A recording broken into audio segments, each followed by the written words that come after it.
Memaafkan.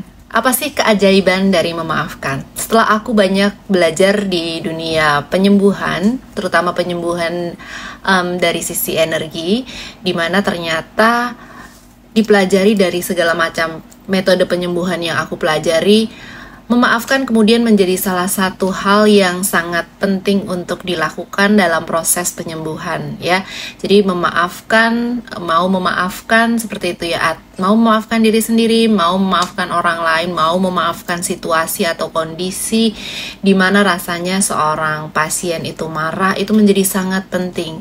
Karena ternyata dengan memaafkan banyak sekali hal-hal yang bisa terjadi, keajaiban yang bisa terjadi. Salah satunya tentu saja penyembuhan, baik penyembuhan secara fisik maupun penyembuhan secara psikis bisa dapat terjadi ketika kita sudah merilis rasa emosi kita atau merilis kemarahan kita ketika kita melakukan proses memaafkan.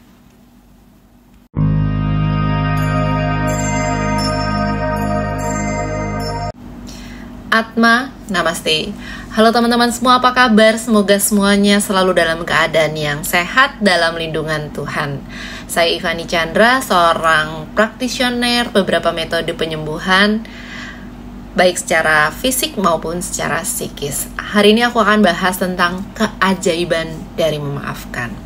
Apa saja sih keajaiban dari memaafkan dan mengapa memaafkan itu menjadi sangat penting dalam proses penyembuhan? Karena yang pertama, dengan kita memaafkan, kita sebenarnya merilis rasa marah kita, merilis rasa kesedihan yang selama ini terus kita pegang-pegang, terus kita ingat-ingat. Dengan begitu, setidaknya ingatlah kepada diri sendiri bahwa dengan kita melakukan proses memaafkan sebenarnya adalah bukan tentang orang lain, bukan tentang sesuatu di luar dari diri kita, tapi ternyata adalah soal diri kita sendiri. Karena ketika memaafkan, rilislah itu emosi-emosi negatif tadi ya, seperti marah, sedih, benci, semua kita lepaskan dan kita lepaskan dari beban emosional.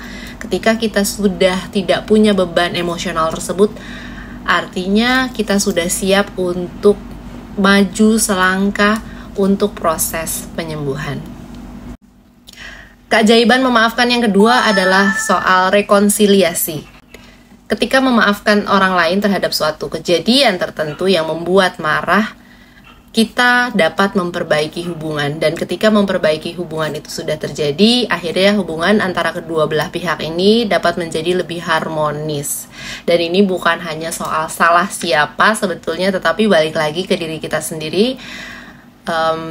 Memelihara suatu kebaikan itu adalah sangat penting, dan itu penting untuk diri sendiri. Belajar memaafkan itu sama saja seperti belajar mencintai.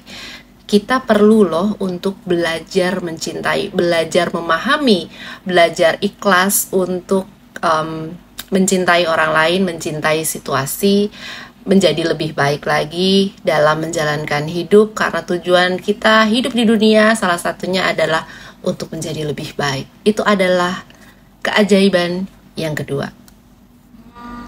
Memaafkan itu juga satu proses penyembuhan. Jadi seperti yang saya katakan tadi, memaafkan adalah kunci dari segala macam penyakit apapun. Dan kita sudah ketahui penyembuhan secara energi yang banyak sekali metodenya ini diambil dari timur, bukan dari barat, yang dimana fokus kepada organ-organ tubuh yang sakit atau fisik. Sebaliknya, metode penyembuhan di timur ini lebih banyak untuk melihat segala sesuatu secara wholeness. Dan memaafkan adalah salah satu bagian dari penyembuhan secara menyeluruh atau wholeness. Pasti dicari dulu nih, punya salah sama siapa, masih marah sama siapa, karena itu sangat berpengaruh pada kesehatan, stamina untuk organ-organ yang ada di dalam tubuh kita.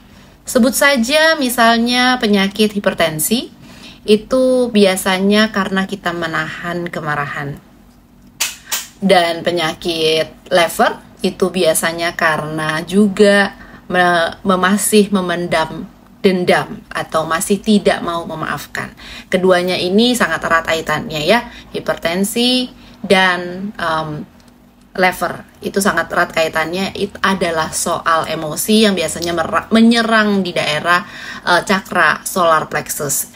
Inilah makanya proses memaafkan itu menjadi salah satu dasar sebagai proses penyembuhan. Keajaiban memaafkan lainnya lagi adalah untuk kedamaian batin. Ketika kita sudah berhasil memaafkan, ini berarti let go apa yang menjadi ketegangan batin, apa yang menjadi hal-hal yang kita streskan, hal-hal yang masih kita pegang terus, atau bahkan mungkin sebenarnya kejadiannya sudah lama tapi masih kita pegang terus, nggak bisa kita let go. Dan balik lagi, ini adalah soal diri kita sendiri, bukan orang lain. Orang lain boleh untuk tidak memaafkan kita, tapi kita memaafkan orang lain, lalu kita menjadi let go, menjadi pasrah, berserah, itu adalah soal diri kita, dan kita mencapai yang namanya ketenangan batin, kedamaian batin, dan itu gunanya adalah untuk diri kita sendiri, sehingga kita bisa hidup dengan tenang dan jauh lebih sehat.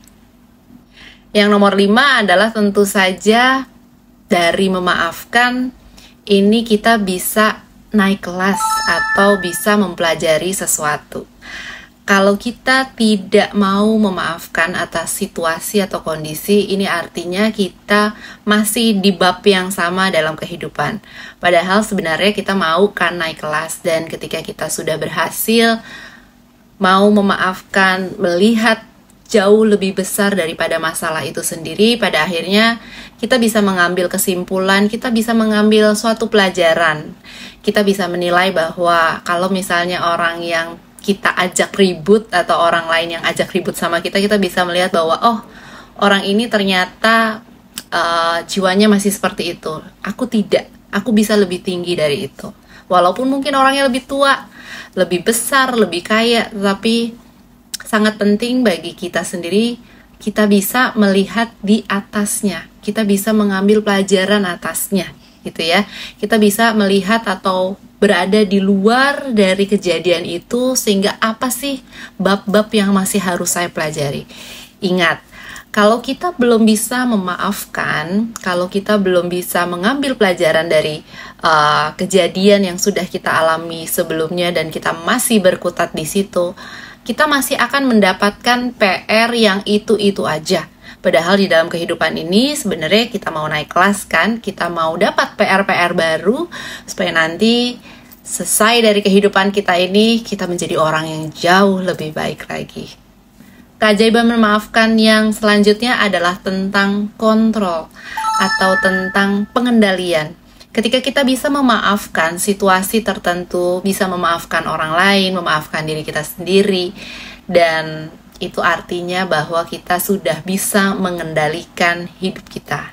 Apa jadinya kalau setiap ada kejadian yang bikin kita emosi, kita terbawa, kita berlarut-larut, itu artinya berarti orang lain masih bisa mengendalikan hidup kita, berarti situasi masih bisa mengendalikan hidup kita. Padahal sebenarnya kita adalah bos dari diri kita sendiri. Kita adalah pencipta dari diri kita sendiri, ya, bahwa kita dapat mengendalikan hidup kita sendiri. Hidup kita baik atau tidak baik, hidup kita positif atau negatif sebenarnya adalah tergantung diri kita sendiri. Jadi kalau saat ini kamu masih belum bisa memaafkan atas situasi tertentu, segera lakukan, segera pikirkan bahwa oh, yang bisa mengendalikan ini semua adalah aku sendiri. Sehingga aku harus memaafkan, harus let go anything dan belajar hal baru lagi. Jadi kita punya kendali atas diri kita. Dan seperti yang aku sampaikan juga pada video-video sebelumnya, bahwa biar bagaimanapun hal yang baik adalah hal yang positif. Kalau misalnya saat ini kita negatif, jangan berlama-lama di situ. Hal positif itulah yang harus kita pegang, termasuk pengendalian emosi. Pengendalian emosi ini mungkin nggak langsung bisa kita lakukan, tetapi niat untuk memaafkan, niat untuk mengendalikan itu sudah sangat cukup untuk dilakukan. Jadi kalau misalnya masih mau marah, nggak apa-apa marah. Ya, tapi kalau bisa jangan lama-lama, 1 hari aja gitu ya. Bahkan sebelum matahari terbenam, kalau bisa kita sudah memaafkan apapun yang terjadi di hari itu, maka hidup kamu akan jauh lebih baik, akan jauh lebih sehat. Teman-teman, demikian video singkat aku hari ini tentang keajaiban dari memaafkan. Mungkin hal ini bukan hal baru bagi kamu, tapi hal ini harus tetap diingatkan karena setiap hari kita menemui banyak sekali masalah, kita menemui banyak sekali tipe orang, maka dari itu pengendalian atas diri dengan cara memaafkan ini harus sering dilakukan, harus sering remind kembali agar kita bisa cepat untuk let go, bisa cepat untuk maju kembali, cepat untuk belajar mengambil pelajarannya, belajar untuk cepat let go atas kejadian yang terjadi sehingga semuanya kembali lagi kepada kamu, semuanya kembali lagi pada diri kita sendiri agar diri kita menjadi sehat, menjadi jauh lebih baik, jauh lebih ringan dalam menjalankan hidup. Thank you very much. I love you all. Atma Namaste.